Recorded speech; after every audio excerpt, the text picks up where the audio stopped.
Hello. Hey, yo, what's good? Not much. Life's good. What's good? I was gonna say not much. That was, Nice, nice, yeah. nice. How Um, was your New Year's? yeah. We have a lot of snow here in the Netherlands, so Oh, you're in the Netherlands. I yeah, didn't know that. we never get snow, like hardly ever. Maybe one day a year, and we've gotten snow like the last 6 days. So pretty Oh, wild nice. stuff.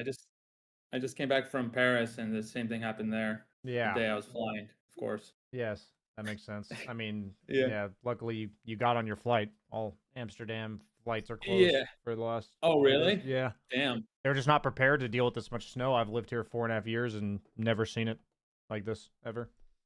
Oh, Um, wow. yeah, pretty wild. But You gotta go to the other tall people in Scandinavia. yeah, of course, of course. All right. Um, but okay. So I was looking at your thing. Your submission says you're 6100 MMR. And you said I you I kind of was. what are you now? I'm 58 something. Oof. I'm kidding. Yeah, I was like before I even I've dropped like 600, 700 or something like that. Mm, 600 MMR in the last few weeks, okay. but it's because I just been kind of queuing all roles. I get tired of just playing my main stuff, and then now I'm back on my carry grind. It's going better, So but you want to be coached on carry today. That's what I was going to ask you. I also play a good amount of off lane, but and then Um, honestly, when I play with my brother, he's like borderline divine. If he drops below, I can't play on my main, so I have a second account. Mm. Um, but I don't know if I'm supposed to say that.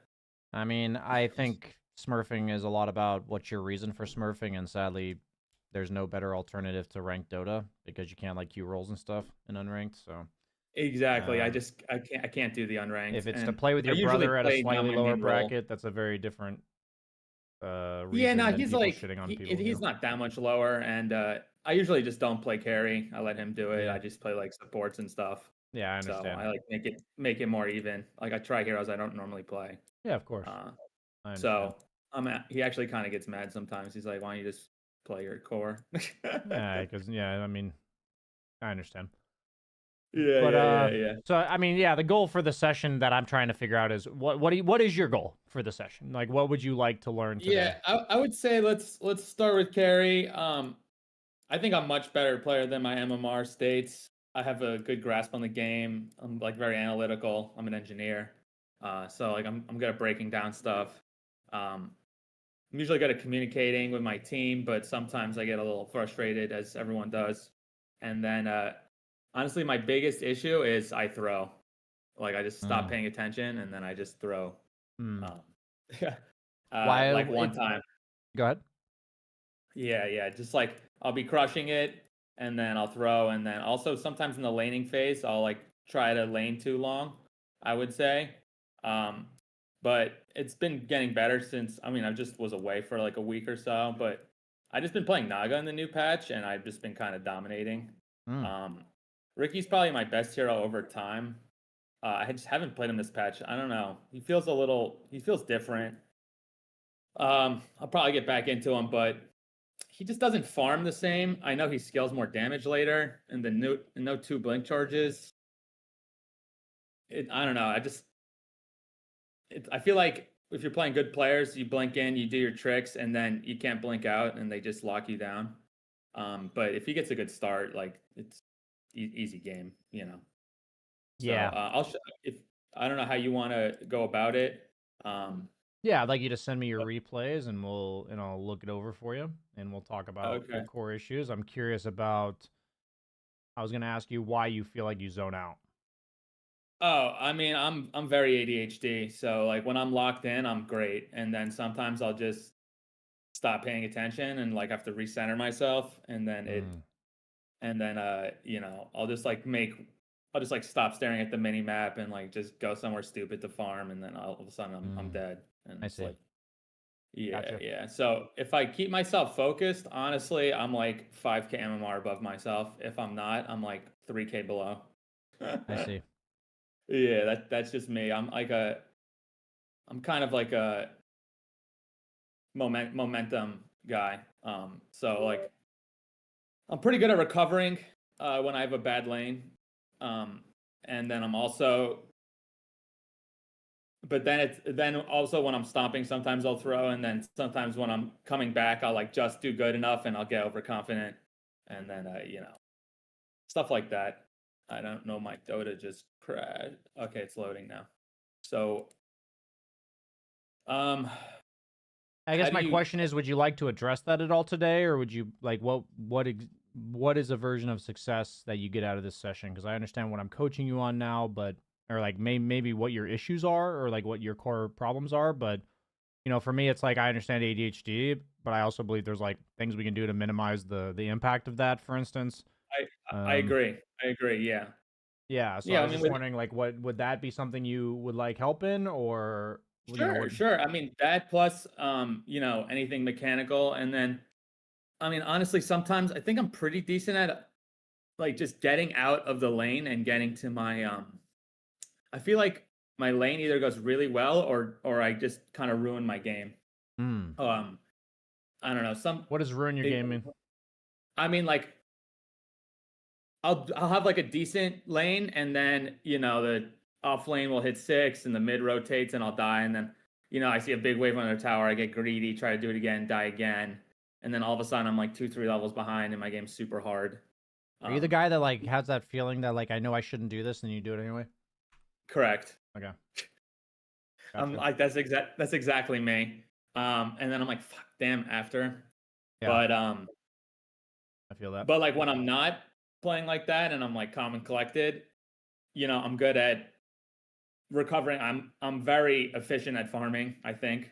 My inefficiencies are, trying to be too greedy and hit it lane creeps instead of just going around the jungle early. But in terms of like mechanically, I think I have very good um farm mechanics. I can show you some. I'll show you my last Naga replay where I had a super shit lane, ended up winning, but maybe I could have joined my team. Maybe I could have joined my team a little bit more in the mid game. That's also maybe a balance I should work on a little bit, and then Yeah, I mean, I've played a decent portion of Naga myself. For instance, I think she's a carry that's very different than any other carry in the game. So, like, I just try to tell people that, like, if, for instance, we watch a Naga replay, I'll be telling you a lot of tips for Naga.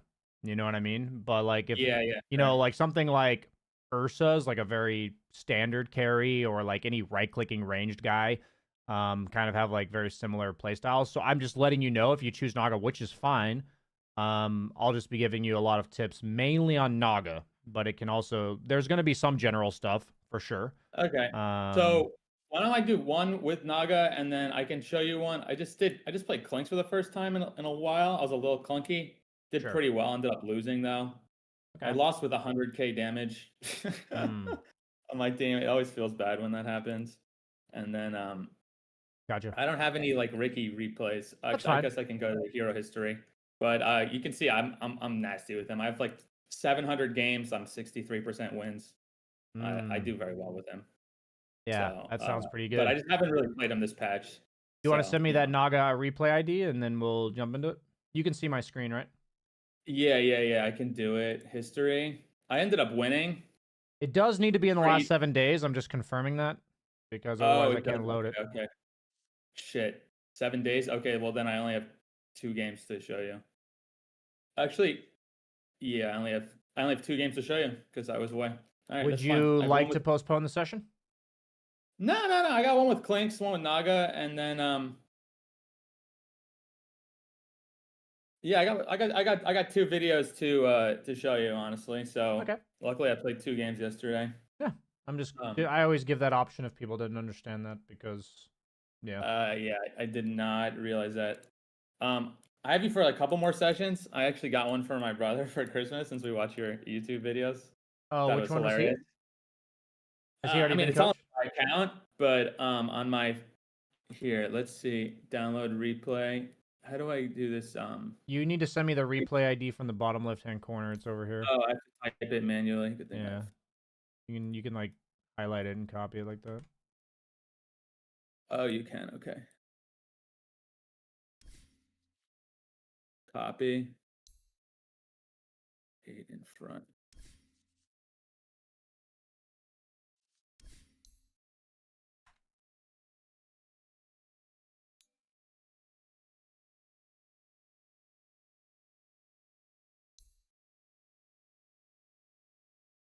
Yeah, so I personally have not played Naga this patch. What do you like about Naga? I don't know. She just like feels very strong. There's a lot of really good laners that are annoying with like sustain, and then I feel like you can just if you have a really good lane, you can take net at 4, and if not, you just take your Riptide? Riptide Yeah. and like just skip ult and just leave at like level 4, like even 3 if you really need to, and then just be like, all right, support, take the lane, and honestly, they usually like that. They're like, oh, sick, I get gold, Sick. and I'm just like, all right, I'm out like so fast, and then once she gets blood, it's like you kind of have to know that he kind of sucks before Bloodthorn. Like I Yeah. guess you can on like a very well portioned fight, or you can come in and song for your team and TP out. But like she's kind of useless till 2 items. I mean, at least Orchid, in my opinion, Yeah, unless you she just is. catch somebody really out of position. And I'm very good at just AFK farming, honestly. Yeah, here I'm like, yo guys, stop fighting. We're playing against Undying and Necro and Jack level 1. I don't know what you're doing.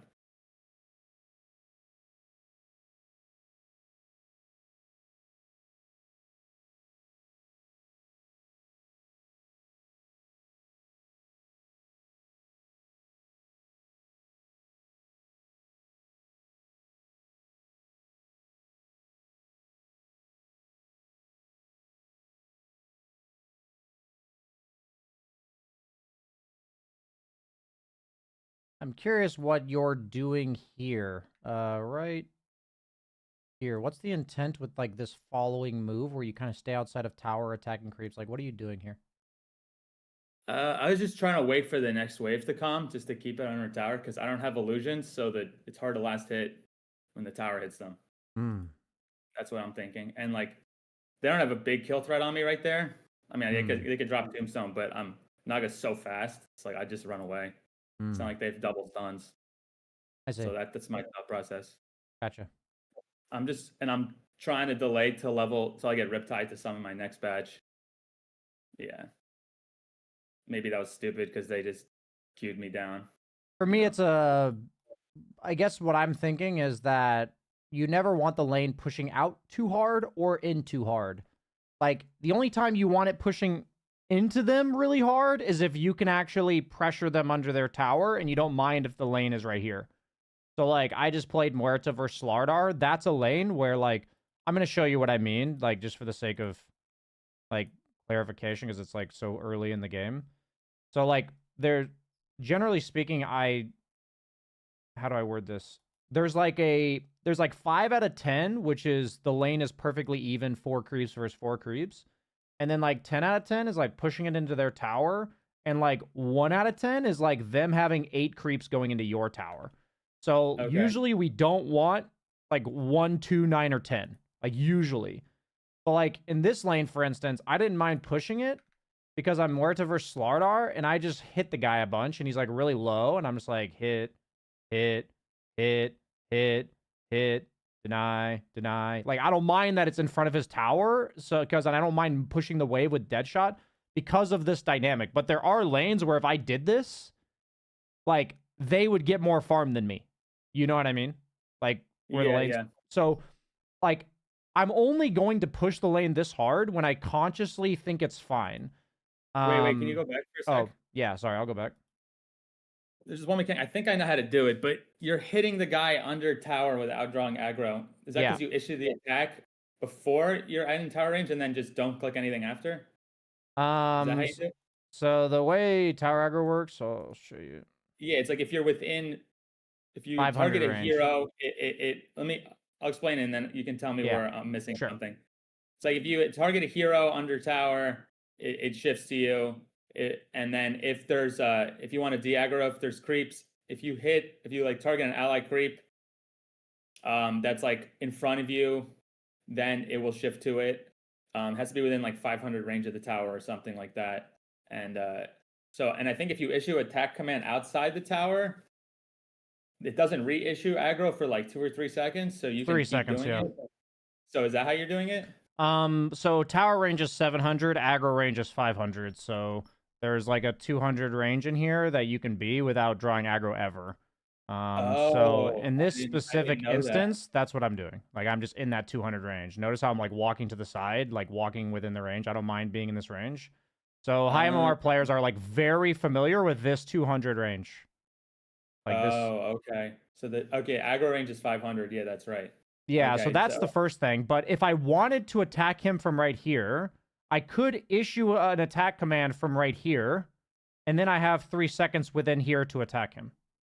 okay, that's what I was thinking of. Okay, Yeah. but you're using a 200 buffer, which is way more reliable, This one's honestly. this is like level 1 of like fucking with aggro. This is like the other thing is level 2. You know, like it's Yeah, a yeah. but yeah, that's what I'm doing here. Yep. Any other questions before I leave this?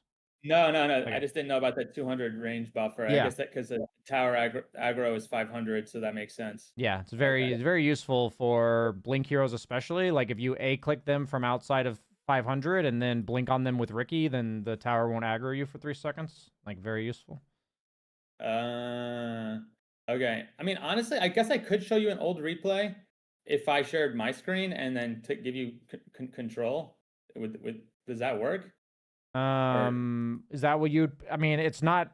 I don't think you can give me control. You'd have to send me the file. You'd have to upload the replay file to a Google Drive, and then send me it. The Google Drive link. that might be too much. All right. Anyway, keep going. If we run out of content, or Sure. like I feel like I've had enough from the two games, then I'll do that. But if Sure. not, I think it's fine. It's like one of those things where it's okay if it's prepped ahead of time generally, but it does. Yeah, it takes about 5 minutes or so to get that process done. Okay. So I can always.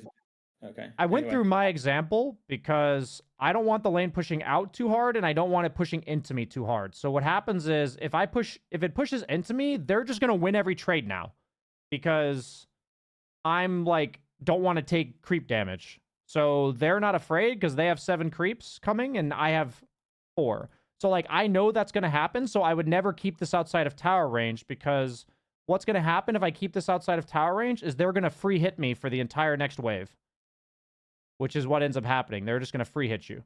Like, hit, decay, hit. Like, Warlock's going to hit you. You're going to walk off a range. You're not going to get it. Like, you're completely out of control in this. Like, you don't control the lane in this scenario, is what I'm trying to show you. Yeah, you're definitely right. I'm struggling to stay there. Yeah, so it's like, I agree with you that they don't have kill threat on you, but it's the same thing in inverse as what you saw in that Muerta replay. Most carry matchups, you don't want to push the lane into their tower and bully them underneath it.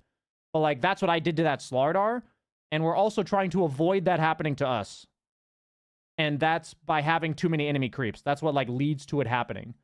So Gotcha. as a like proof of concept, I saw you holding that outside of tower and I can't tell you exactly what's going to happen, but I know the next creep wave is going to suck for you guys. Like, I know that. Like, I could have predicted after that next creep wave, it looks something like this. You know what I mean? Where you're both really low, they're bullying you guys, and it feels bad.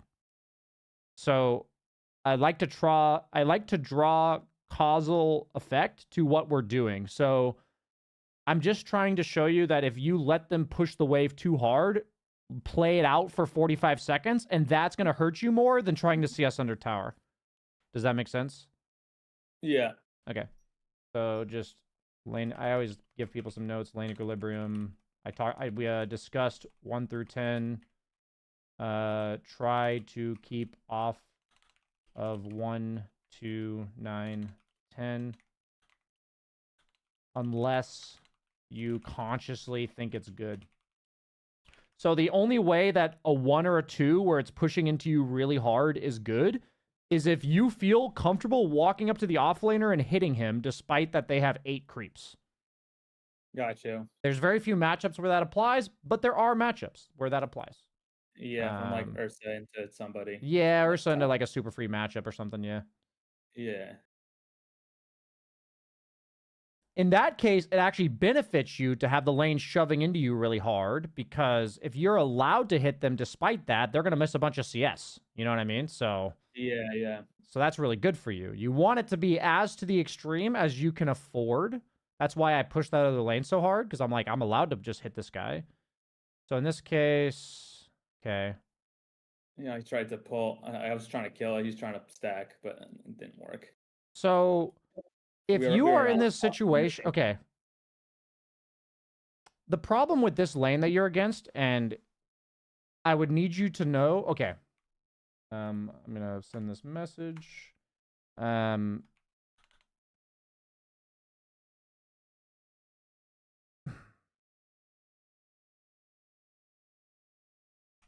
If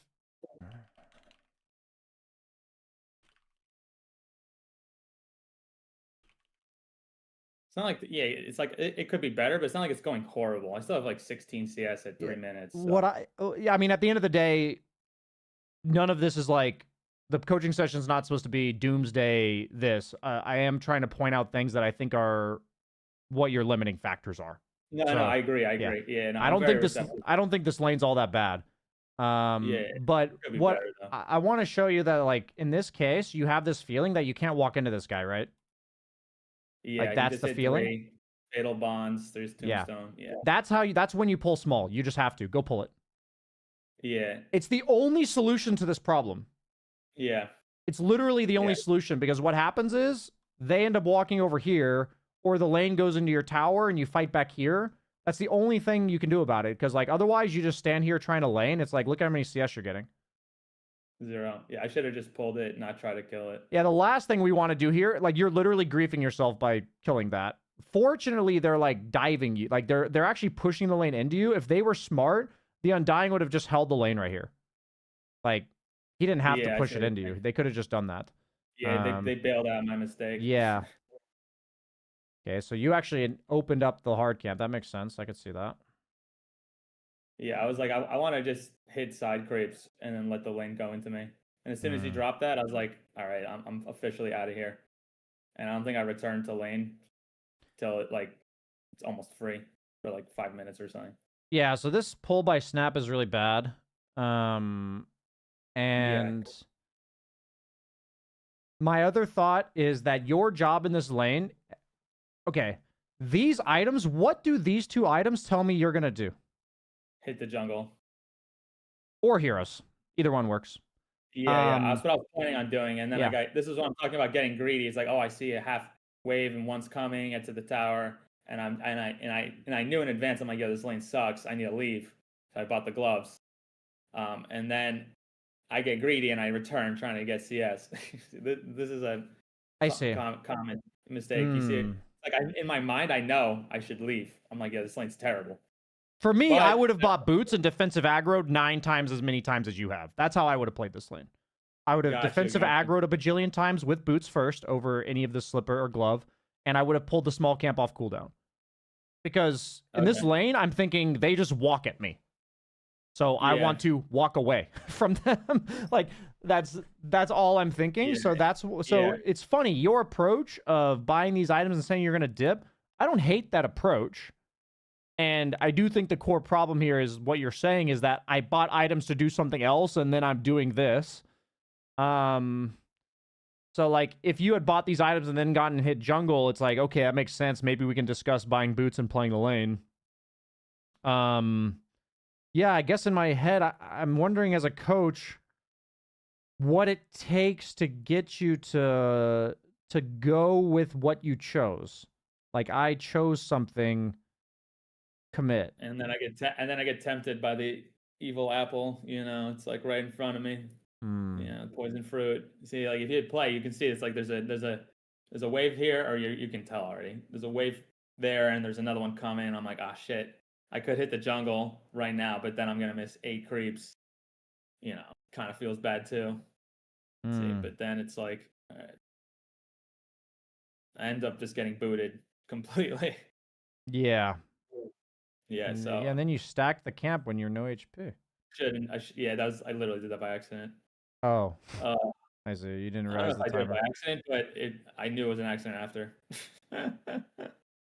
Interesting. Okay. Yeah, there we go. We're jungling now. This camp's so annoying. It is. That's why I don't love Naga anymore, to be honest. Yeah, it's just that if you do the 2 and 2 aggro and you just put You just sack 2 illusions in the beginning of the game, though, basically, and it's all usually right. The one benefit is that it gives you so many stick charges that camp. It's true. It's true. It does. Yeah, like two tentacles and like 1 or 2 shields. You get like 3-4 charges each time you hit that camp with your illusions, and then that kind of just gives me free mana. That's how I look at it. Mm. You know, and if I hit at the end of the cooldown, which I didn't do it there, yeah, then I was like, okay, I can't hit this. See, I see, like I just did it there. I just got like 3 charges. They're so annoying, these fucking camps. I think what I'm thinking about is what's stopping you from back. I'm going no. So You guys where is it? There's like an wait opportunity. till you see this. I literally died to a neutral. If you were at like 3 seconds It's gonna be off. exciting. It's gonna be exciting, I believe. So like what I would do here if I were you is I would just take this creep wave with me. Like I would literally just walk over and cut it. I was thinking that I'd just take 1 illusion and in this case your illusions are expiring, so you would need to use your hero. But yeah, ideally you would use an illusion. Yeah. And I'm wondering why you're not doing that, basically. Yeah, you're right. I need to start doing that. I was actually just thinking about how I should do that after I played this game. I was like, wait, why don't I ever drag waves with Naga? So that's just kind of like a part of the game you don't utilize enough, you think? Oh, 100%. You're just kind of aware of it? Even when I play offline, I definitely don't. I don't know why I keep going back there. Oh, no, that's the same replay. Yeah, it's the same. Yeah, this is when you're going to die. Yeah.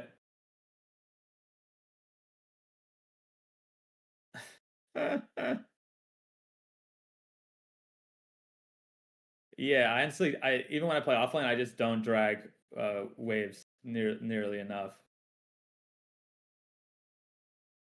Okay, and I usually don't take song, but I just did it because I didn't want to die. Okay. And I don't know. I fucked up my skill build a little bit. I didn't realize I took Riptide instead of Illusions level 4. That was just a not paying attention. Okay, mistake. I'm gonna pause here. So one of the I will say your ADHD is really showing. That's just you know, that's just me being real. No, it's all good, man. So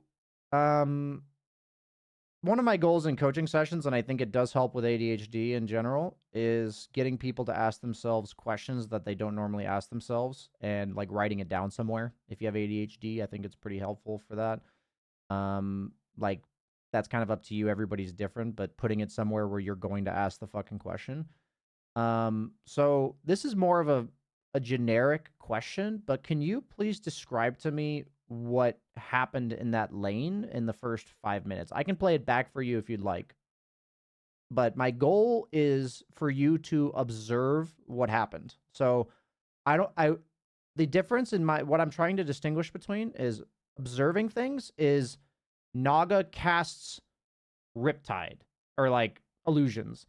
Evaluating is like, I'm trying to do this. Do you see what I'm saying? Like, this is what people are trying to do. So, like, do you want me to play it back? It could help, or would you like to take a shot at it? No, I'll take a shot. Basically, what I'm trying to do is not kill the guy at all. I'm just trying to get out of the lane quickly with farm.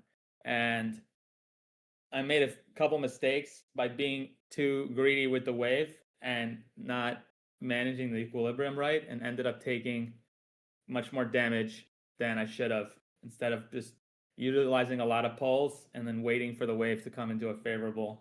I see what you're saying.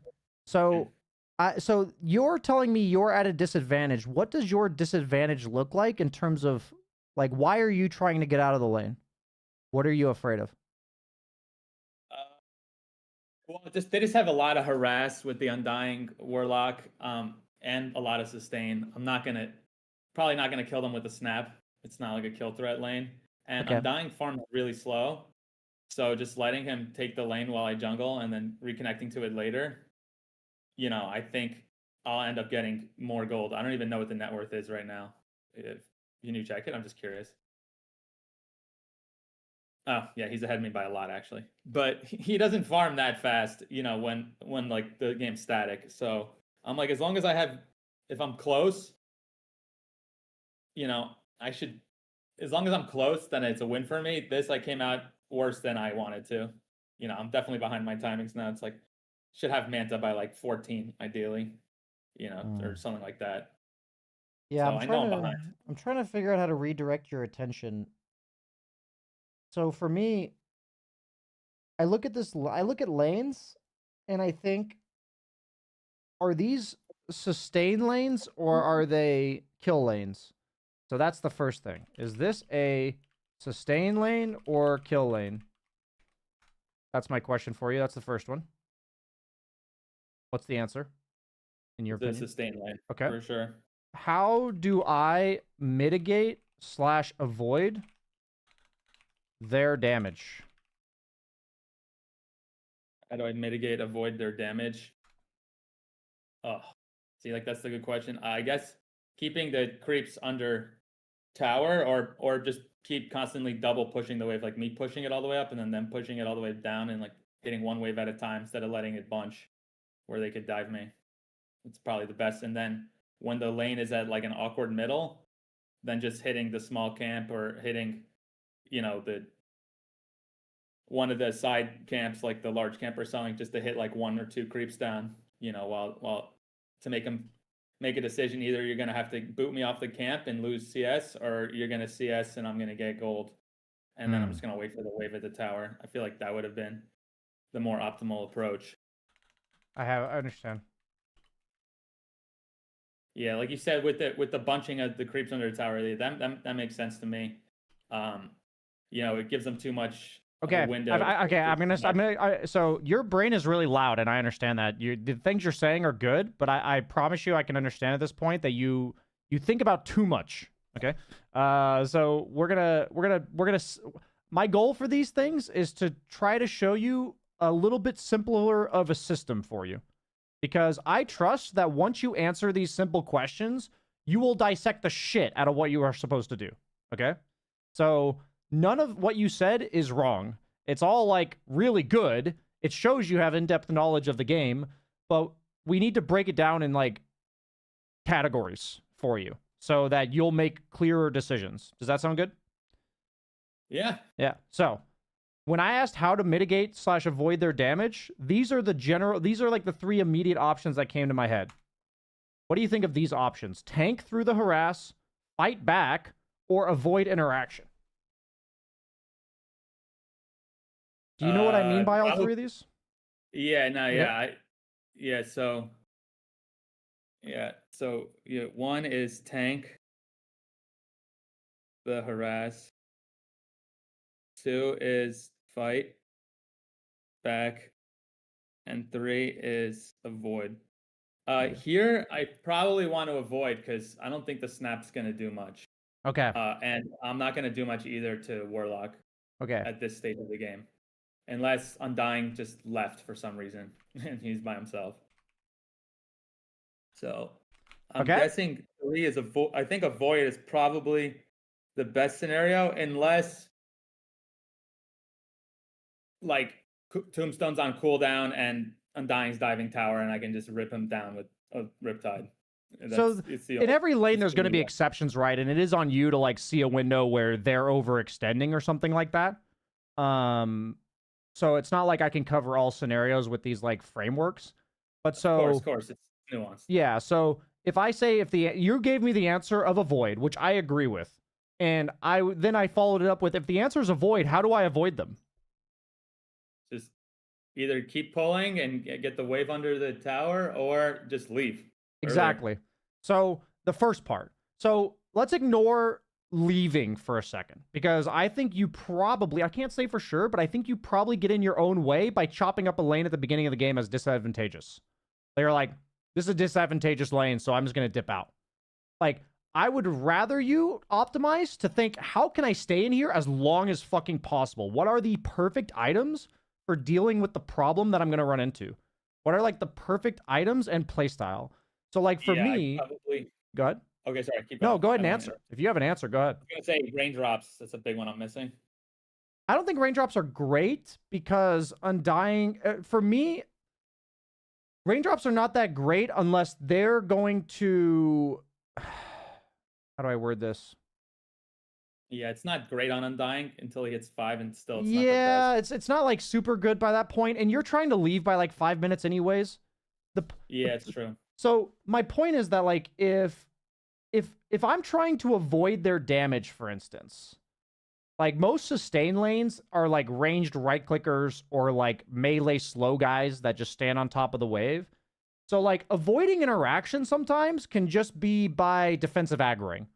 It can be by pulling. It can be by walking away from them. So like if I'm defensive aggroing, a lot of what my literal hero is doing in lane is walking up, pulling aggro, and walking back. So then if that's my plan, why have a slipper of agility? Think about it. Or a band of elven skin. It's like, You're right. I'm just trying to avoid this guy. So then it like, that's why it was, now I'm like in hindsight, why I'm like reflecting on it is that that's why I was so alarmed when you were holding the wave outside of tower. I'm like, that's going to make you interact with them a lot. Do you know what I mean? Like, they're going to be harassing you while you're farming 8 creeps in front of your tower. Like, they're just going to be hitting you the whole time. So, like, in those cases, I'd be defensive aggroing as much as possible. I don't give a fuck about creep aggro, or sorry, lane equilibrium. I don't give a fuck about lane equilibrium because we're going to utilize the pull camp because we want to avoid them as much as possible. I'm going to min-max my CS and avoiding them as much as possible.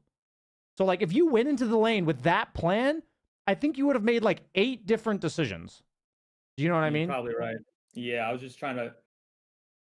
I get too obsessed with keeping the wave in front of the tower, and sometimes it's just you just got to let it push out and just pull.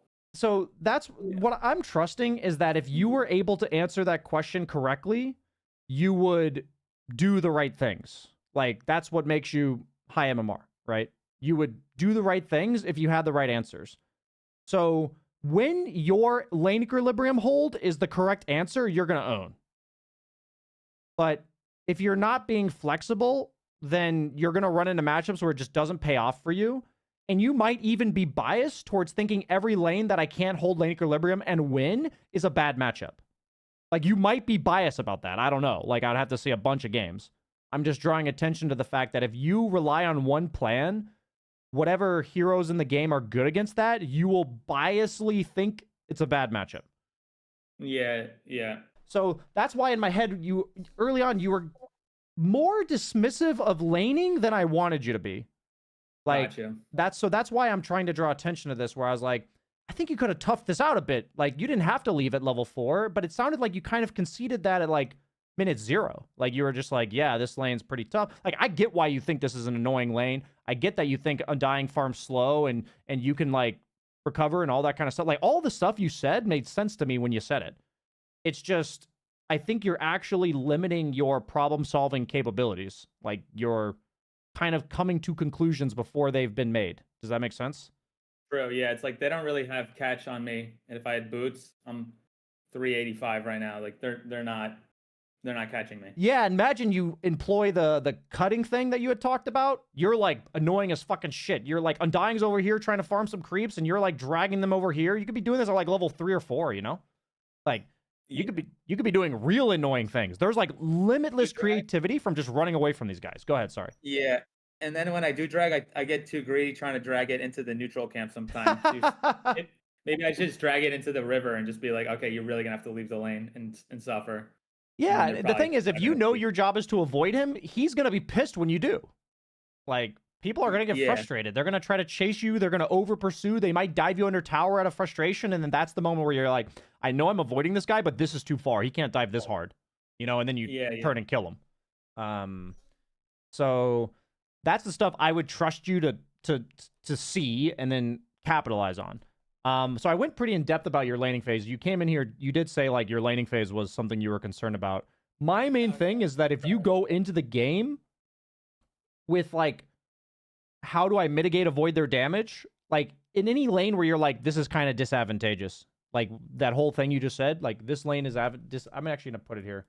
So there's like a trigger for things. So trigger at the start of game. This lane is disadvantageous. So it's like, how do I mitigate, avoid their damage, or how do I survive if it's a kill lane? You know, like, but for the sake of one session, it's easiest to just say, like, you'll now have a better idea of how to deal with all sustain lanes. It's just like, am I trying to tank through it with like a ring of regen? Am I a ring of health? Am I trying to like fight back where like I need to kill them harder than they kill me, or is it avoiding them entirely? And so it's like Ursa might be more likely to fight back, you know, Yeah. but Naga has a lot of tools in her arsenal to avoid them. But if you were to go through that every game, I think you would have a much more open-minded approach to your lanes, and you would probably problem solve your way out of lanes that you've been previously struggling with. That's what I assume would happen. Does that make sense? Yeah, and I also am a little biased towards getting the slippers first. I don't always do it. Like if I'm playing against a Viper or like a Drow or something, if I'm playing offlane, then I'll almost always get boots first because I'm trying to avoid the slows and stuff. But like in lanes where he has like way more damage and like my illusions can't stay up, I'm just biased towards getting extra last hit damage, which I probably don't need if I just keep defense aggroing. Yeah, I mean the thing is like I don't think the 6 damage changes this matchup particularly, but there might be you're matchups right. where it does, you know. So I don't want to like if you think you can lane against the guy, 6 damage is great. But like a lot of the sustain heroes are pretty good against Naga, like early levels. She just kind of gets chipped down and it's annoying.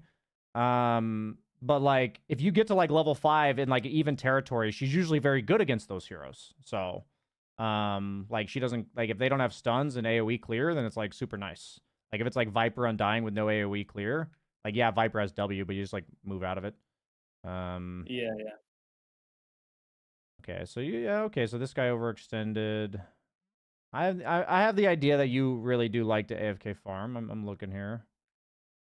Well, this hero for sure. I mean, my most played is Ricky, so that's That's the opposite actually. So okay, you actually take the polar. You kind of go to both polar. Both yeah. edges of this. I'm either super active or super passive usually. I see. And then in Ricky, I think people make the mistake of fighting too much or before he gets defusal. Like he's kind of not great unless you're jumping a squishy support until then.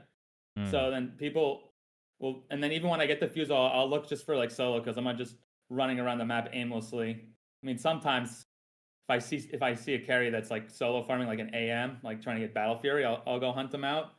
But before then it was like you really got to hit your axe timing. Now I haven't really played him this patch, so there's always like bad now, I awkward think. 5 minutes in the mid game that I think I deal with pretty well, but sometimes screws me up of like you have one item, but it's not enough. It's like AM, you have Battle Fury, but no Manta, so it's like, or like Ursa, you have Battle Fury, but no Blink, it's like you can fight, but it's not the best time, so sometimes you're going to see it's coming up here with Naga. Sometimes I don't make the best decision in that stage of the game. But I'm pretty good when I'm like slotted. I think if I don't throw, my late game execution I think is good. I've got a question for you. I'm going to interrupt for a bit. So I heard all that.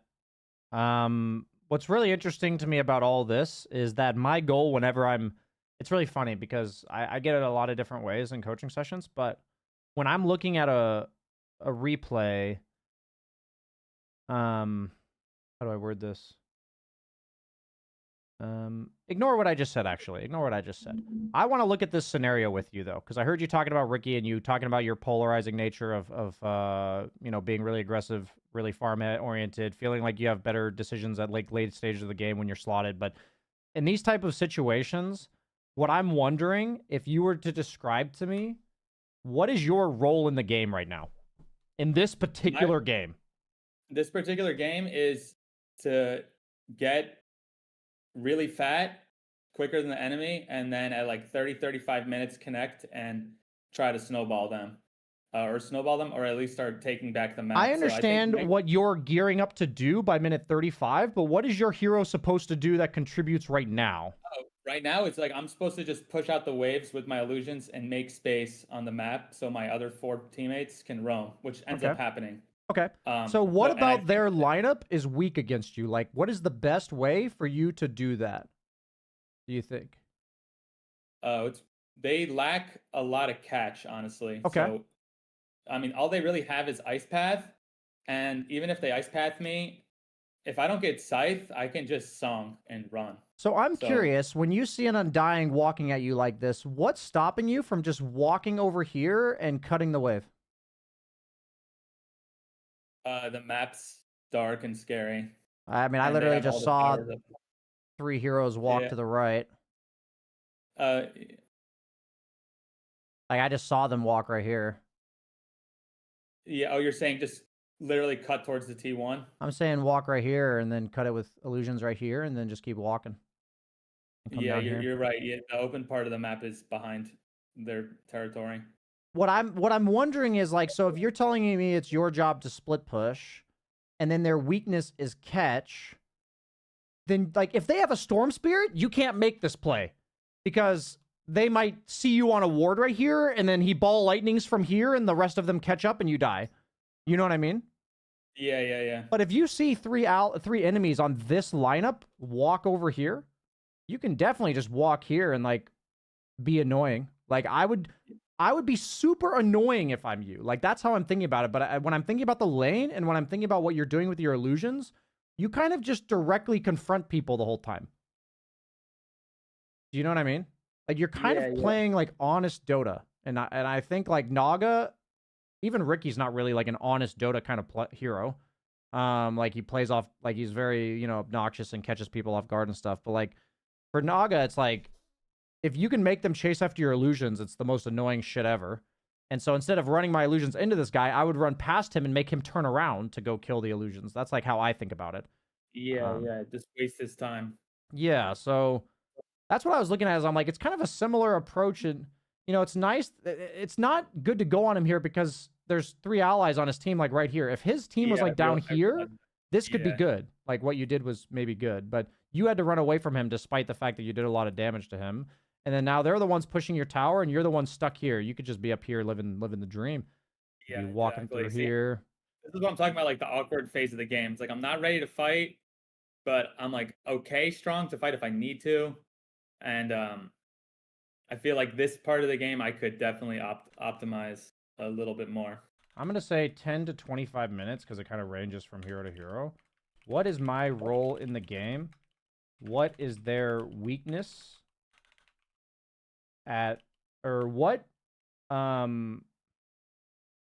What weakness of theirs can I exploit with my hero's kit to do this? So you said it's your job so your initial answer was to get fat to carry the game at 35 minutes. I want all Dota players, like, public service announcement, to do your best to identify your role as what you're doing right now. Like, literally right now. In lane, I'm avoiding people, buy boots. Like, at 5 minutes, I'm going jungle, buy treads. At 15 minutes, I'm split pushing and annoying them. You know, like, I know I'm scaling into something. I have this feeling that I'm scaling. Like, you can trust your gut there. But you would be amazed how often I get that answer is, what is your role in the game? And then people give me an answer about later in the game. That's people's, like, first instinct. And I can tell you that if you're answering my question that way, you'll often be thinking that way in the game. Like, you'll be thinking, like, I just got to get to 35 minutes. But if that's your thought, at minute 19, that's never going to get you to, like, obnoxiously cut the wave. Do you know what I mean? But, like, if you're like, what's my role in the game? My role is to clear waves and split push for my team. What is their weakness what weakness of theirs can I exploit? Oh, they lack catch. I'm going to run around on their side of the map and be annoying and cut their waves. Shit. You know what I'm like? That turns into actionable stuff that you know how to do. Like, you'll do it. You may not utilize it enough, but I could guarantee to some degree you're not utilizing it enough because you know if you make it to that 35 minutes, you're going to win the game. So you're thinking about, how do I get to that 35 minutes? I'm going to play safe and farm. You know what I mean? Yeah, that's probably, that's like, that's in line with my thought process. Yeah. So if we can tweak that to just drawing awareness to how often you think of your current decisions being made based on your plan 15 minutes from now. The plan 15 minutes from now is the items you're buying and knowing when you intend to fight. Like, you'll know those things. You even told me, like, you told me Naga's power spikes with Bloodthorn and understanding that. So, like, I trust that you'll know when to fight and you'll know what items are pretty good to go. Like, you got that part down. You already understand what it means to plan for 35 minutes. But your current action questions need to be honed in on. Does that make sense? No, you're right. You're right. Yeah, I think about the future too much and lack thinking about the present. It's hard to live in the present, Yeah. For real, on God. I'm hoping for you, like, because for me, I see your strengths, and every 6K-ish player I coach, like, they always have like one or two really strong suits in their game, and they usually, like, that's usually how it is. Very few 6K players that I've coached are like ultra well-rounded. They're like very good at like one or two things. And so what I usually try to teach you guys is how to apply all the knowledge you already have, because it's very extensive, but in a more adjusting, dynamic way. And that's how you climb, in my opinion, past 6, 7K. That's because you'll get cute doing these random moves. You can apply your creativity better with these questions. You'll be like, oh, how do I problem solve this? I'm trying to avoid them on the map and they lack catch. I'm over here now. That's annoying. Like, every time Necro leaves, I think the only person that can bully you out of areas is Necro. At this point, yeah. Yeah. Necro is really cancer. Yeah, so like every time he TPs somewhere, if I see Necro bottom, I'm like, oh, quickly, push mid. Like, I'm going to be a nuisance to everybody else on his team. That's how I'm thinking about this game. So, like, there's a big fight going on bottom. My response to this fight is I would have had the sense of urgency here. Where is it? Right here. To push this wave. Yeah, instead of TPing. No, you end up walking back here and farming these camps over here. Oh, okay. When do I TP bottom? You TP bottom after these camps. Oh, okay. Yeah, you're right. There's a lot of downtime. I could have that T1 tower could have been done right now. Yeah, so it's I guarantee you, I know I've already said it, but I want to make it, like, sometimes it really is simple. If you are operating under the mindset of what your role in the game is at 35 minutes, you're not going to think about this stuff ever. But I guarantee that if you thought the answer to this question, which you answered properly, like you gave me a detailed answer that I agree with, which is, what is my role in the game? What is the weakness of theirs that I can exploit? My job is to split push waves and create space for my team. What is the weakness? Lack of catch. Every time you see enemies on the map, you'd go to a wave. Like, if you thought that. You know what I mean?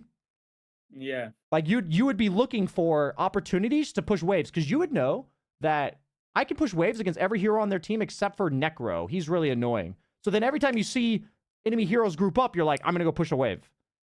And then if you see Necro, you'll walk to a different wave. But, like, you'll be more creative with your approach.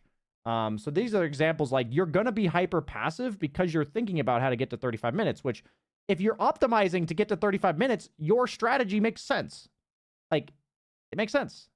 Something I've learned from, like, a lot of, like, tech guys when they talk about this stuff is it's, like, always about what am I optimizing for? So exactly. I want you to shift from optimizing for 35 minutes to what is my role in the game right now. Or not necessarily shift that, just, okay, optimizing for 35 minutes, but the most optimal scenario at 35 minutes is when you optimize the time before that too. Precisely. The thing is, I'm not telling you to sacrifice optimizing for 35 minutes. I'm saying that you will optimize for 30 minutes by shifting your 35 minutes by shifting your perspective to optimizing for 15.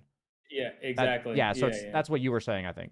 Yeah, so. It's cumulative, It's like, obviously if the 15 minutes goes better, my 35 minutes will be better. Because if they're way ahead of my team and it's 35 minutes, I'm still probably going to lose, even if I'm snowballing. That happened like right before I left. I was dominating at the end of the game, but my team was just so behind.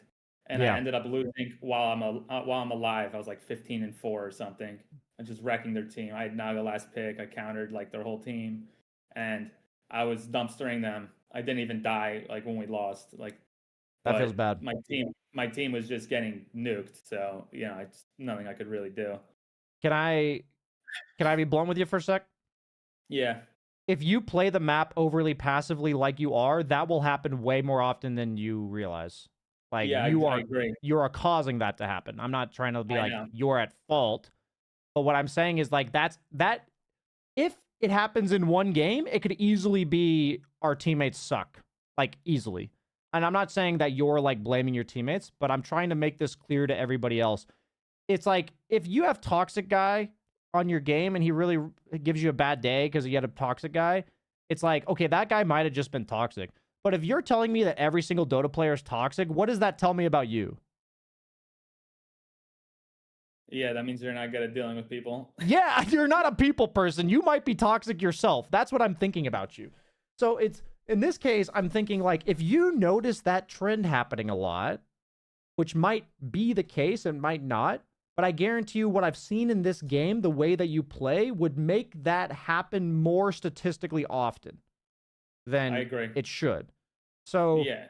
like in this example, I wanted you to walk up here to farm these two camps rather than walk backwards to farm these two, because if the enemy groups up here or anywhere, you have the option to push this tower with your illusions and hero. Like you have but you're still farming up here. I'm not telling you to like not Of farm. course, yeah. So Yeah, like this is free space. you're posturing to be that threat on the map. When you're the split pushing annoying person, your job in the game is to make the window of which the opponent is allowed to group up as small as possible.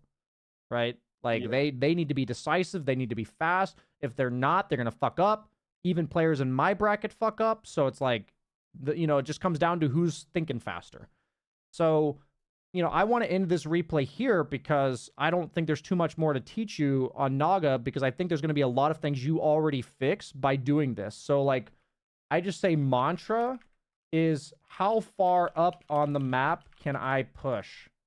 I must be willing to push limits and die.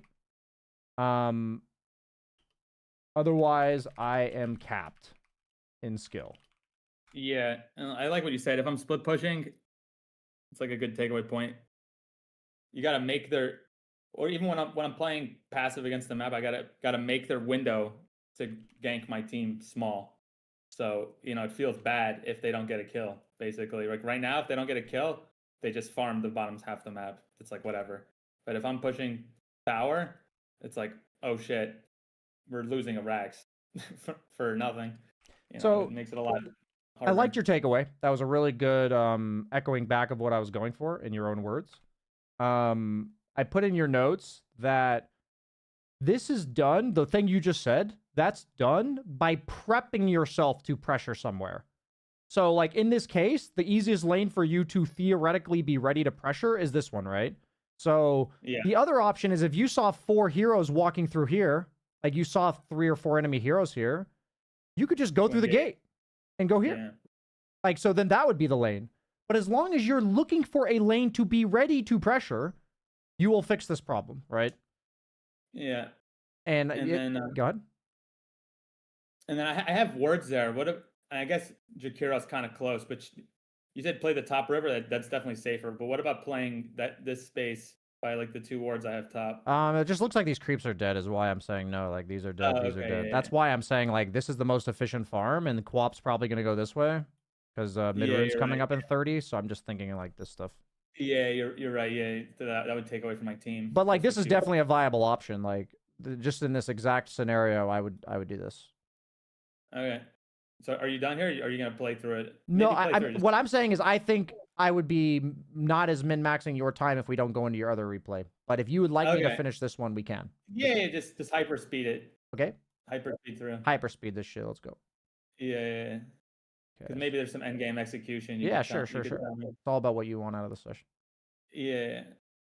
I mean, I think I'm pretty good, but you'll probably identify some stuff. Yeah, so once you've got out on the map like this, and I see this scenario, 100 times out of 100, illusions are getting sent to top wave at 31. So, like, I would manta and clear the wave right here. I'm cutting this wave 100 times out of 100. So that's my first thing I noticed. Like, this wave should get cut here. And then I'm pretty good at itemization, but it's like sometimes when there's too many good things to buy, you'll see it's like Scotty's so good, Nullifier's so good, Butterfly's so good. Um, I ended up going, I think, Nullifier after this because my team is. I asked my team. I was like, "What do you guys want?" Here, let's see what I've queued. I was thinking about Troll there, and then let's see, like, yeah. This is gonna not count as part of your session. I'm doing this for my own notes here. Okay. You are providing me with an example for the video I'm gonna release like next week. So this is fantastic. Sweet. I love that. Give me a second here. I actually played this yesterday, and I was like, actually, I think this would be a great video because I started shit and then I ended up winning. Don't worry, it's not the entire game. It's more of a fuck up. yeah, exactly. See, like, but I'm good at recovering. Like, I'm already top net worth at 30, which was my original plan. So, I did partial goal. Yeah, I mean, trust me, I'm trying to be more like this in my coaching sessions in general, because the way that I was raised is if I did 99 things correctly and one thing wrong, I'm getting told about the one thing I did wrong. So I definitely did that too much in my previous coaching sessions. I'm just noting to you that there's a lot of things you're doing right. I'm just mentioning the stuff, like I'm obviously harping very hard on the things you're doing incorrectly. I know I'm a good player, and I have very thick skin. Nice. Let's go. Yeah, so like, please, I actually want to hear about the one thing wrong. So here's what the one thing you did wrong here. Okay, is that you see this situation, and what is your thought process right now? What are you thinking right now? Thinking, just get the hell out, and I just send those guys to be annoying. Perfect. I'm pretty sure. So the video that I am making is going to be busting the myth of retreating means running towards your base. So there are so many people where I ask them, what are you thinking here? And they're like, get the fuck out. And they're running towards their base. If you wanted to retreat optimally in this moment, where would you go? You've got all the time in the world to think about it. Top left. Top left. Perfect. Yeah. So yeah, I'm actually very good at that. You are good at that. Geometry, baby. Yeah, it's like, well, sometimes going back, it's like right in their path. It's kind of stupid. But that's what you do here. Oh, it's because I thought. No. It's because Spirit Breaker went in. He screwed up my plan. No, but then you still go top left. Yeah, and then I don't know why I keep going back. This is stupid. But then you still could have go top left. Yeah, I think I just songs for my team, but I don't even need to do that. I'm saying that there were like 9 opportunities where you could have just chosen this direction, but you kept doing this. Yeah, because I was escorting my team with the song. That's what I was thinking. Yeah, I was like, okay, these guys are kind of dumb, and I was like, back. What about top left now? Yeah, it's open. Like, I'm laughing because for me, you'd be surprised, even if you think you're good at it, how often people do it, where they retreat backwards. And I just want you guys to think retreating means a combination of away from the opponent and where they don't want to go. Like, they want to go towards your base. They don't want to go top. So that's why. Yeah, it's just I funny. Probably should have song there to kill the warlock. If you back, I don't know. I mean, sorry, I'm looking more at your map movements because that's what I feel like your problem is. I think I need more help there, but here. Yeah, I would have songed for that. Yeah. Yeah. Because Necro's dead and Troll's not here. Yeah. It's funny. You ensure you clear every fucking camp. I want you to see that by clearing these 2 camps back here, you're like removing yourself from the map. Like you could be up here. Yeah, like I know. Here. And so like you are like I can see why you love Naga Siren, because she's like a map fucking vacuum. You know what I mean? Yeah. And I think your playstyle would have been better on the old patch before they added these extra camps.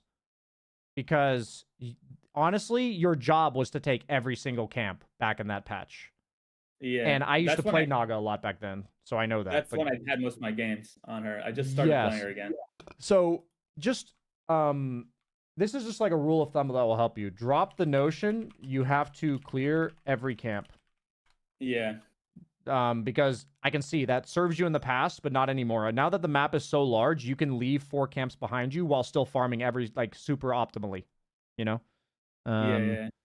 So yeah, that's why Naga Radiance used to be good, is because you could take the entire map from people and they had nothing left to go to. So it actually just denied them farm because you took their camps. But now, like, there's no such thing as farming the entire map. They'll just get farm anyway. So then it just leads to them outscaling you. So that's why it's bad now. That's why Naga has to go like this kill build, that like with Bloodthorn and shit, because you actually have to kill people too. I kind of like it though. I prefer my best heroes are heroes that kill where I have an escape. Yeah, that makes sense. That makes sense. Ricky and Naga both have So that. like Naga has song, I can just because my problem is like sometimes I'll just stop paying attention and then I'm like, oh shit, they're on me. And if I have an escape hero, I don't suffer from that. Like I can just song and TP, or Ricky, I can just tricks and blink out, you know. But if I'm playing, I'm still good at like draw and stuff. Like my win rate's above 50, but those heroes I tend to get caught. Obviously, everyone does. It makes sense from more. what you said on the beginning of the session, which was like you lose focus sometimes. Yeah. It makes sense. I mean, also with ADHD comes hyper focus. So if I'm into something, I'm like no one can, like I'm so locked in. I'm like very good. So what I've noticed, because like I've never been officially diagnosed, but I definitely have symptoms of ADHD, and I'm not here to like compare. Yours could be worse than mine and all that kind of stuff. But my thought is that the problem with me is that if I don't consciously know what I am focusing on, then I don't focus on anything, and then I do what you're saying. And so I guess I just wanted to clarify that all the questions I'm giving you, like what is my role in the game, how far up on the map can I push, like these are meant to be sort of anchors for you within the game. Yeah. Where it's like agree. when I'm drifting mentally, what's my role in the game? like ADHD engage. What's my role? You know? So now you've got like you've got like a problem solving question that like entertains your brain, so you'll come back. That's like I agree. That's what I'm trying to do for you here. I mean this game's over. Yeah. So I've got about 15 minutes left for our session. So would you like that other replay now? Yeah. It's Okay. I'll show you Clinkx. This is way more aggressive. And I ended up losing, but I was pumping damage, honestly. Oh yeah. Like, and it was my first time playing Clinkx in a while. So I was a little clunky, but he definitely feels great. Yeah, I mean he's broken for sure. He's the best hero in the game, probably. He's major busted. I personally hate Clinkx just by design. So it's funny, like I just my response is put him here, and I actually need to do this. I mean, honestly, if they wanted to fix him, they should just get rid of his Ags, make Burning Barrage his Ags, and then just give him some other weird shard, like the TP on. I mean, I think the way you fix them is his skeletons don't hit buildings. Oh, that's a big one. Him and TB like melt towers faster than anybody. Yeah, I mean, the thing is, the hero would still kill buildings kind of fast. You have strafe and searing arrows. Like, Clinkx of old used to do the same thing. It's not like you don't hit buildings. The thing is, your hero can kill buildings without even putting your hero there. That's like fucking dumb. It is. Yeah, so for me, if I were to nerf one thing, it would be that his archers can't hit buildings. That's what I would nerf. No, that would be a huge one, because you lose 1 foot. That's my big problem with Ricky is like, okay, you have to kill him so many times to push because he just can't hit towers. But with Clinkx, you win 1 fight, like they lose. I mean, the thing is, if your hero hits the tower, you still kill it really fast, like ignoring your archers. Like you still kill it with strafe and a deso. Like it's really fast. It's just that they shouldn't need to fight you through 9 skeletons. Like they should have to be threatened by a hero. That's my thought about what makes him broken, is that I've literally seen people get mega'd without Clinkx ever putting himself in danger, and that's just fucking stupid, in my opinion. Okay, but so I said we've only got about 10 minutes left, so I'm wondering what part of the game you'd like to focus on. This game? Yeah. Like I think it's getting picked off. So maybe 15, 20 minutes or what? I don't know. You can speed through it and see. Okay. Check my laning, see if it's better, because this is opposite playstyle. I think that my laning phase, I don't know, what do you think would be my biggest problem? Let me see. From last game. I mean, I think your problem of avoiding them and being creative is less of a problem on ranged heroes that just click people. There's not much creativity with these heroes. So I don't think the problems I saw last game, like I wouldn't have learned those problems if I only watched this game. I probably would not. Like you probably need to use the small camp more just in general. But it's not like I've seen a specific, I mean, it looks like it's not even available this game, so. Yeah. Yeah, I mean, I'm fast forwarding, nothing glaring here. Guess is fine. You're harassing. Yeah. Utilizing the big camp pull. Okay. Forcing that guy out of position. That was nice.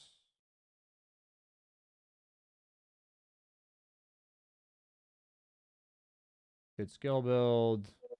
You're obviously going the meta item build. Nothing fancy there. Utilizing pull at least now. That's good. Now it's a free forward.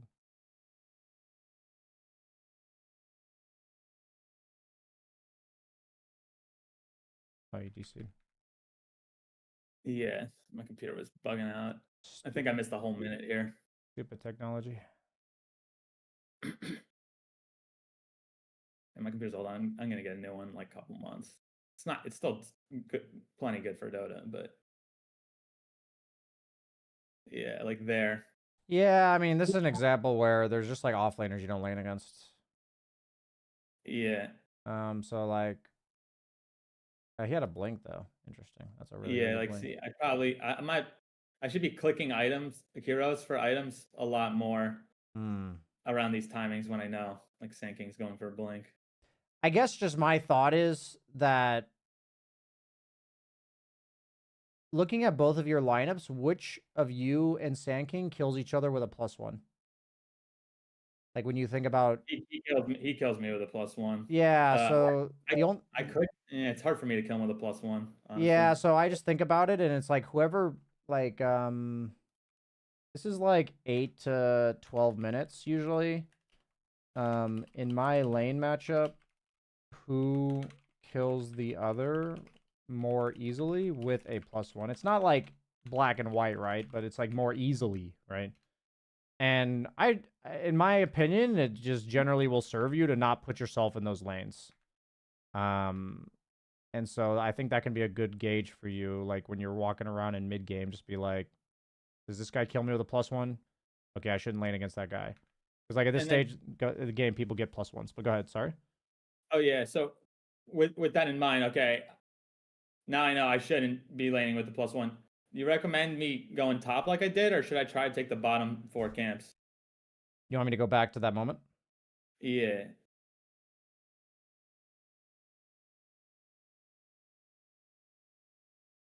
I mean, right now, add Skeleton Walk to mid because you have a Catapult, you have a Tide Hunter that's pushing the lane. You don't have Ravage, so you're not looking for a fight, but there's a point of pressure, low tower. You have ult. I'd walk mid.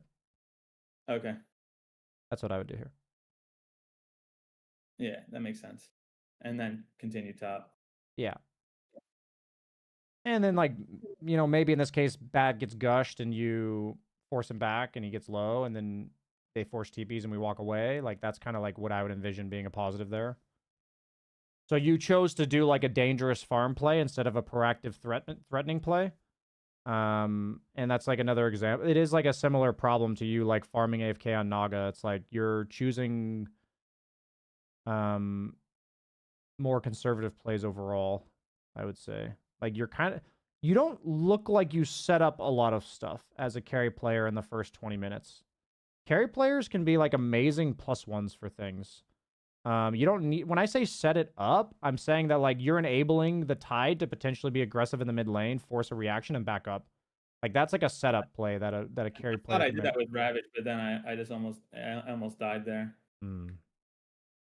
But I see what you're saying though. You're right. I'm like, especially when I'm not playing Ricky, I'm pretty passive the first 20 minutes. Yeah, I mean this is a good setup play. This is a nice one.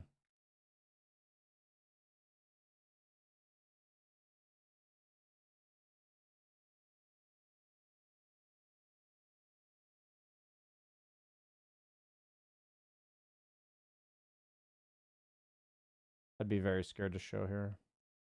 Yeah, You're this is against... something I probably wasn't looking at the map as much as I should have. Yeah, I mean, against their lineup, like I'm only gonna show if I see Bat and Sand King, and I'm only going to show, or then I'm gonna use my shard for the rest of the game to kill lanes.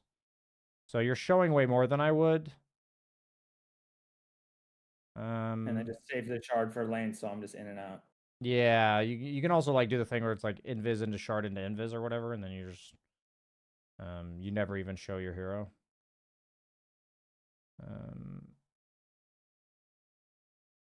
Okay, so you're like wrapping behind them here. Yeah. Yeah, Tried. Yeah, it's a nice play. But then I think I stayed too long. Yeah. Oh, you get that guy. Oh, I got that. Yeah.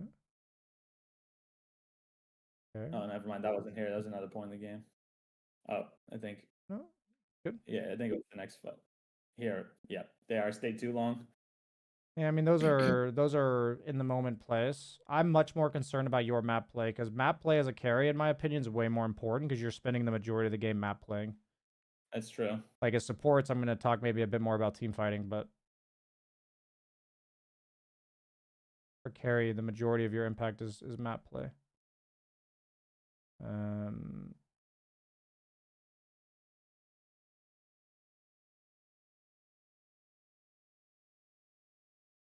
Yeah, we are about to wrap up here. So while I'm watching, do you have any final questions that you'd like to have answered?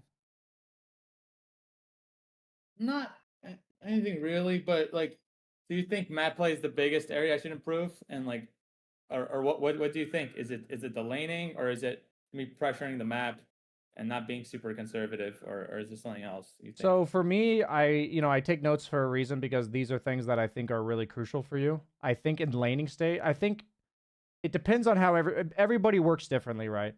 But I would like to say that at any given point in the game, I only want you to work on one thing.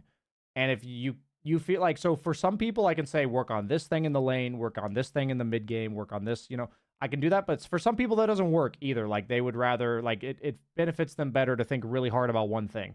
So I think you're always prioritizing lane equilibrium is going to hurt you a lot in lanes. Like if you're going to prioritize getting better at your laning stage, like being more dynamic with that and thinking about utilizing the small camp more and less for lane equilibrium.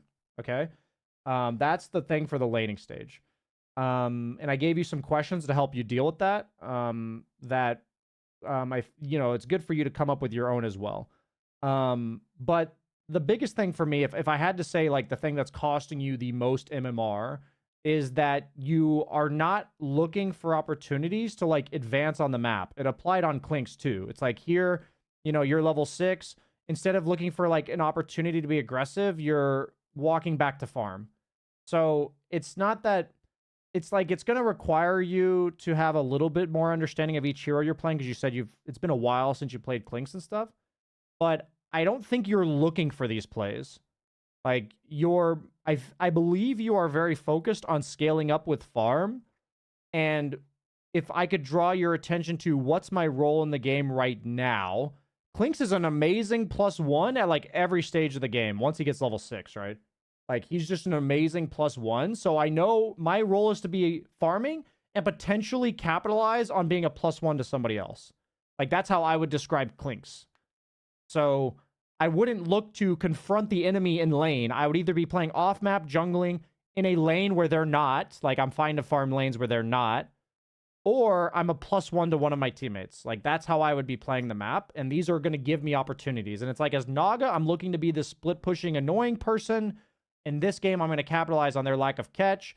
So then you would be looking for more opportunities to pressure. So for me, that's your number one issue, is not looking for these opportunities to like create pressure with the way that your carry hero creates pressure. 90% of carries have a way to create pressure somehow. It's like varying degrees, but that little bit of pressure across a bunch of little instances will create a ton of space for your team that you're not creating. Does that answer your question? Yeah, no, that makes sense. But I think you've got really good game sense overall, and I think you've got I can tell if I steer you in the right direction, I just need you I'll emphasize to you that my belief is that if you're asking yourself those questions, you will rapidly improve. But if you don't ask yourself the question, I guarantee none of this is going to help you. Yeah. That's how I look at it. Because we just need to redirect your attention to something else and get you ADHDing on that. Yeah. That's what we want to do. All right, man. Sweet. Anything else? Wait, is this replay saved somewhere? I mean, is this session You can always watch it on Twitch, but then it also gets uploaded to my secondary YouTube channel. You would look up YouTube Dota Dojo coaching, and it gets uploaded like Sunday, I think, is when it'll be uploaded. Okay, and it's also on your Twitch, right? Yeah, and you can find it in my Twitch VODs as well. Okay. Yeah. Was this on Twitch the whole time? Yeah, man. Oh, I didn't even know. You're famous. It's so famous. Yeah. Gloria. Yeah, say hello, Twitch viewers. You're also on YouTube, actually, so you can say hi to them, too. Oh, sweet. Yeah? All right, what's good? Cool, man. I'm going to let you go, okay? Have a good one. All right, man. Have a good one. Yep. Peace.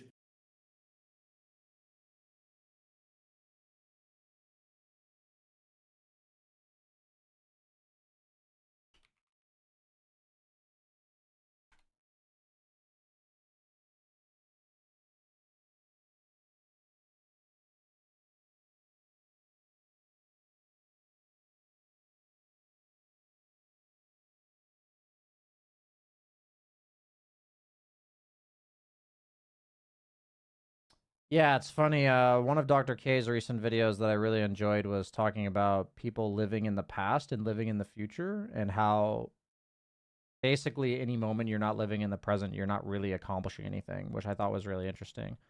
Because in the way that applies to Dota is that you can't make proper decisions in the present if you're thinking about the future. You just can't. Or you're thinking about the past, for that matter. You're dwelling on mistakes that you've made. I've always had a really big problem dwelling on my mistakes. I'm getting past it, though. It's getting better. I'm on a nice win streak in my pubs. On a nice win streak.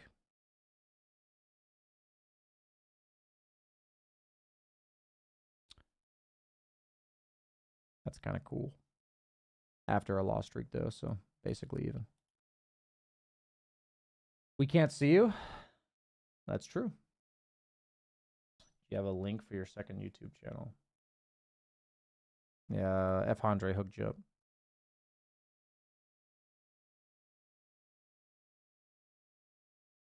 Is the dead lane theory still applicable? Not exactly. It's pretty outdated. Like, the idea that you should not farm all 3 lanes is the main takeaway you should have. Like, once it's 25 minutes, if you're playing all 3 lanes, that's going to get you picked off.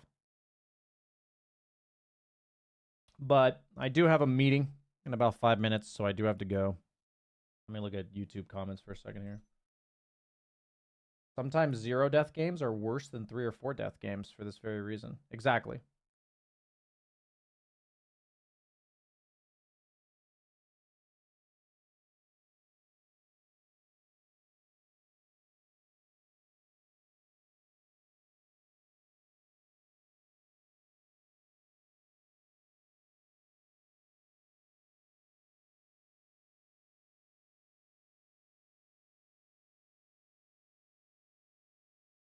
Yeah, managing lane equilibrium in the Naga game was very difficult.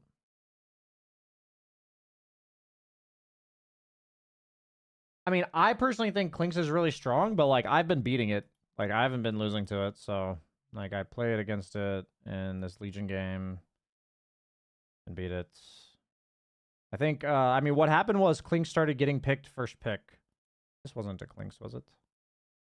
No, it was Anti-Mage. This is a very farmed Luna game.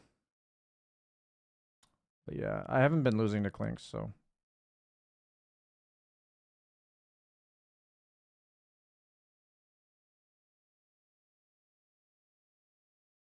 Concepts of GTO and exploiting. I mean, I've heard of them, but I'm not like ultra studied in them for poker. What role do you think counters Clinkx? Probably offlane. You just pick some Blade Mill Taunter or Slardar. Even something like Mars would be really annoying. Yeah, it's probably offlaners. But yeah, I gotta go. Thanks for watching, everybody. Hope you enjoyed, and I'll see you later.